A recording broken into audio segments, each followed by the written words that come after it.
Hi friends, good morning. ಇವತ್ತು ನಾನು ಬೆಳಗ್ಗೆಯಿಂದಲೇ ವ್ಲಾಗನ್ನು ಸ್ಟಾರ್ಟ್ ಮಾಡಿದ್ದೇನೆ. ಇವತ್ತು ನಮಗೆ ಬೆಳಿಗ್ಗೆ ತಿಂಡಿಗೆ ಪುಂಡಿ ಮಾಡಿದ್ದೆ. ಪುಂಡಿ ಅಂದರೆ ನಮ್ಮ ಮಂಗಳೂರು ಸೈಡಲ್ಲಿ ನಾವು ಪುಂಡಿ ಅಂತ ಕರಿತೇವೆ. ಇದು ಅಕ್ಕಿಯ ಕಡುಬು, ಅದನ್ನು ಮಾಡಿದ್ದೆ. ಆಯಿತು, ಎಲ್ಲರದು ತಿಂಡಿ ತಿಂದಾಯಿತು. ಇನ್ನು ಉಳಿದದನ್ನು ಇದು ನಾವು ಸಂಜೆ ಟೀಗೆ ಯೂಸ್ ಮಾಡ್ತೇವೆ. ಹಾಗೆ ಸಾರು ನಿನ್ನೆದೇ ಇತ್ತು. ನಿನ್ನೆ ಸೌತೆಕಾಯಿಯದ್ದು ಸಾಂಬಾರು ಮಾಡಿದ್ದೆ, ಅದೇ ಇತ್ತು. ಹಾಗೆ ಅದನ್ನೇ ಪುಂಡಿ ಜೊತೆ ಇವತ್ತು ತಿಂದದ್ದು. ಹಾಗೆಯೇ ನೋಡಿ, ನನಗೆ 2 ಕೋಳು ಸಿಕ್ಕಿದೆ. ಕೋಳಲ್ಲ ಆಯಿತಾ, ಇದು ಹೀರೆಕಾಯಿ.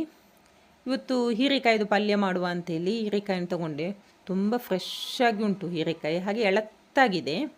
ಹಾಗೆ ಫಸ್ಟಿಗೆ ನಾನು ಚೆನ್ನಾಗಿ ತೊಳೆದಿದ್ದೇನೆ. ತೊಳೆದು ಬಿಟ್ಟು ಇದರ ಹೊರಗಿಂದು ಈ ಸಿಪ್ಪೆ ಉಂಟಲ್ಲ, ಇದನ್ನು ತೆಗಿತಾ ಇದ್ದೇನೆ. ಈ ಸಿಪ್ಪೆಯನ್ನು ನೀವು ಬಿಸಾಡಬೇಕಂತಿಲ್ಲ, ಇದರಿಂದ ಚಟ್ನಿ ಮಾಡಲಿಕ್ಕೆ ಆಗ್ತದೆ. ಚಟ್ನಿ ಮಾತ್ರ ಒಳ್ಳೆಯದಾಗ್ತದೆ. ದೋಸೆ ಜೊತೆ ಅಥವಾ ಗಂಜಿ ಜೊತೆ ಈ ಚಟ್ನಿ ಒಳ್ಳೆಯದಾಗ್ತದೆ. ಹಾಗೆ ಇದನ್ನು ಬಿಸಾಡಬೇಡಿ. ಫಸ್ಟಿಗೆ ನಾವು ಈ ಹೀರೆಕಾಯನ್ನು ತೊಳೆದ್ರೆ ಇದನ್ನು ಬಿಸಾಡಬೇಕಂತಿಲ್ಲ. ಹಾಗೆಯೇ ಇದನ್ನು ನಾವು ಚಟ್ನಿಗೆ ಯೂಸ್ ಮಾಡ್ಬೋದು, ಇನ್ನೊಂದು ಸಲ ತುಳಿಬೇಕಂತಿಲ್ಲ. ಹಾಗೆ ಫಸ್ಟಿಗೆ ಸಿಪ್ಪೆನೆಲ್ಲ ತೆಗಿತಾ ಇದ್ದೇನೆ. ನೋಡ್ಬೋದು, ಇಷ್ಟು ಸಿಪ್ಪೆ ಇದೆ.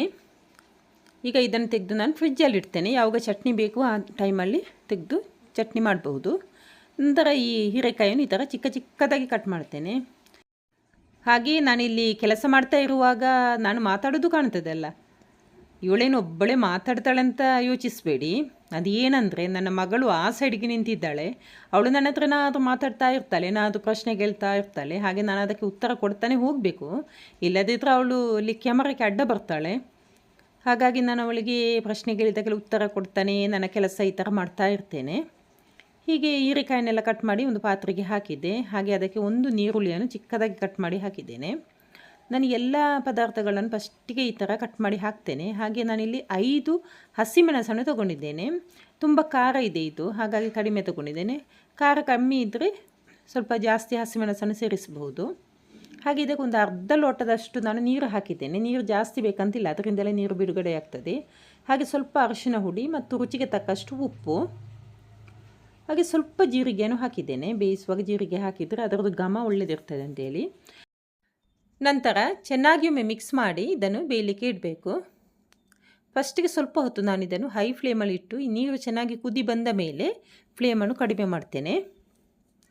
ಈ ಥರ ಮುಚ್ಚಿ ಇಟ್ಟು ಒಂದು 10 ನಿಮಿಷ ಬೇಯಿಸಿದ್ರೆ ಸಾಕು. ಈಗ 10 ನಿಮಿಷದ ನಂತರ ತೋರಿಸ್ತೇನೆ. ನೋಡ್ಬೋದು ಇದರಲ್ಲಿ ನೀರು ಎಷ್ಟೊಂದು ಬಿಡುಗಡೆಯಾಗಿದೆ ಅಂತ. ನಾನು ಸ್ವಲ್ಪ ನೀರೇ ಹಾಕಿದ್ದು. ನೀರು ಹಾಕದಿದ್ದರೆ ಅದು ತಕ್ಷಣಕ್ಕೆ ತಳ ಹಿಡಿತದೆ. ಹಾಗಾಗಿ ಸ್ವಲ್ಪ ನೀರು ಹಾಕಿ ಇಟ್ಟದ್ದು. ಇದರಿಂದ ತುಂಬ ನೀರು ಬಿಡುಗಡೆಯಾಗಿದೆ. ಈಗ ಇದು ಕಂಪ್ಲೀಟಾಗಿ ಬೆಂದಿದೆ. ಕೊನೆಯಲ್ಲಿ ಸ್ವಲ್ಪ ತೆಂಗಿನಕಾಯಿ ತುರಿಯನ್ನು ಸೇರಿಸಿ 1 ನಿಮಿಷ ಈ ಥರ ಇದನ್ನು ಲೋ ಫ್ಲೇಮಲ್ಲಿ ಬೇಯಿಸಿದರೆ ಸಾಕು. ಹಾಗೆ ನಂತರ ಸ್ವಲ್ಪ ಕೊತ್ತಂಬರಿ ಸೊಪ್ಪನ್ನು ಕೂಡ ಸೇರಿಸಿದ್ದೇನೆ. ಇಷ್ಟೇ ನೋಡಿ, ಪಲ್ಯ ರೆಡಿ ಆಯಿತು. ಈಗ ಕೊನೆಯಲ್ಲಿ ಇದಕ್ಕೊಂದು ಒಗ್ಗರಣೆ ಹಾಕಿದರೆ ಪಲ್ಯ ರೆಡಿ ಆಗ್ತದೆ. ಈಗ ಒಗ್ಗರಣೆಗೆ 2 ಸ್ಪೂನಿನಷ್ಟು ಎಣ್ಣೆಯನ್ನು ಬಿಸಿ ಮಾಡಲಿಕ್ಕೆ ಇಟ್ಟಿದ್ದೇನೆ. ಎಣ್ಣೆ ಬಿಸಿಯಾದ ಮೇಲೆ ಸ್ವಲ್ಪ ಸಾಸಿವೆ, 4 ಹೆಸರು ಬೆಳ್ಳುಳ್ಳಿಯನ್ನು ಜಜ್ಜಿ ಹಾಕಿದ್ದೇನೆ, ಸ್ವಲ್ಪ ಕರಿಬೇವಿನ ಸೊಪ್ಪು, ಇಷ್ಟನ್ನು ಹಾಕಿ ನಂತರ ಇದನ್ನು ಪಲ್ಯಕ್ಕೆ ಸೇರಿಸಬೇಕು. ಬಿಸಿ ಇರುವಾಗಲೇ ಪಲ್ಯಕ್ಕೆ ಹಾಕಿ ಬಿಡಬೇಕು. ಪಲ್ಯಕ್ಕೆ ಹಾಕಿ ಚೆನ್ನಾಗಿ ಒಮ್ಮೆ ಮಿಕ್ಸ್ ಮಾಡಿದರೆ ಪಲ್ಯ ರೆಡಿ ಆಯಿತು. ನಾನು ನೀರನ್ನು ಡ್ರೈ ಮಾಡಲಿಲ್ಲ, ಹಾಗೆಯೇ ಇಟ್ಟಿದ್ದೇನೆ. ಗಂಜಿ ಜೊತೆ ಒಳ್ಳೆಯದಾಗ್ತದೆ ಈ ಥರ ಸ್ವಲ್ಪ ನೀರಿನ ಅಂಶ ಇದ್ದರೆ. ಬೇಕಿದ್ದರೆ ಕಂಪ್ಲೀಟಾಗಿ ಡ್ರೈ ಮಾಡ್ಬೋದು. ಹಾಗೆ ನಮ್ಮ ಮಕ್ಕಳಿಗೆಲ್ಲ ಸ್ಕೂಲಿಗೆ ರಜೆ ಸಿಕ್ಕಿದೆ.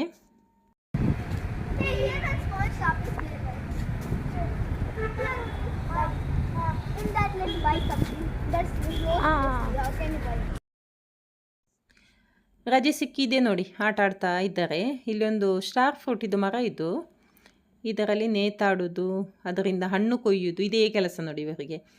ಕೆಳಗೆ ಯಾವುದು ಹಣ್ಣಿಲ್ಲ, ಎಲ್ಲ ಕೊಯ್ದು ಮುಗಿಸಿದ್ದಾರೆ. ಕಾಯಿ ಉಂಟು ತುಂಬ. ಹಾಗೆ ಮೇಲೆ ನೋಡಿದರೆ ಒಳ್ಳೆ ಹಣ್ಣದು ಇತ್ತು. ಹಾಗೆ ನನ್ನ ಮಗ ಅದನ್ನು ಕೋಲಿನಿಂದ ಹೊಡೆದು ತೆಗಿತಾ ಇದ್ದಾನೆ.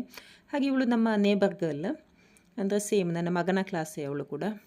ಹಾಗೆ ತುಂಬ ಮಕ್ಕಳಿದ್ದಾರೆ. ಸಂಜೆ ಹೊತ್ತಲ್ಲಿ ಈ ಥರ ಎಲ್ಲ ಒಟ್ಟಿಗೆ ಆಟ ಆಡ್ತಾ ಇರ್ತಾರೆ. ಅವರಿಗೂ ಕೂಡ ಒಳ್ಳೆ ಟೈಮ್ ಪಾಸ್ ಆಗ್ತಾ ಇರ್ತದೆ. ಹಾಗೆ ಬೆಳಿಗ್ಗೆ ಕೂಡ ಆಟ ಆಡ್ತಾರೆ, ಅವರು ಸೈಕ್ಲಿಂಗ್ ಎಲ್ಲ ಮಾಡ್ತಾ ಇರ್ತಾರೆ. ಹಾಗೆ TV ಮೊಬೈಲೆಲ್ಲ ಜಾಸ್ತಿ ನೋಡೋದಕ್ಕಿಂತ ಈ ಥರ ಒಟ್ಟಿಗೆ ಆಟ ಆಡಿದರೆ ಮಕ್ಕಳು ತುಂಬ ಖುಷಿಯಾಗಿರ್ತಾರೆ. ಆದರೆ ಪಾಪ ಈ ಮರದ್ದು ಮಾತ್ರ ಒಂದು ಗತಿಯೇ.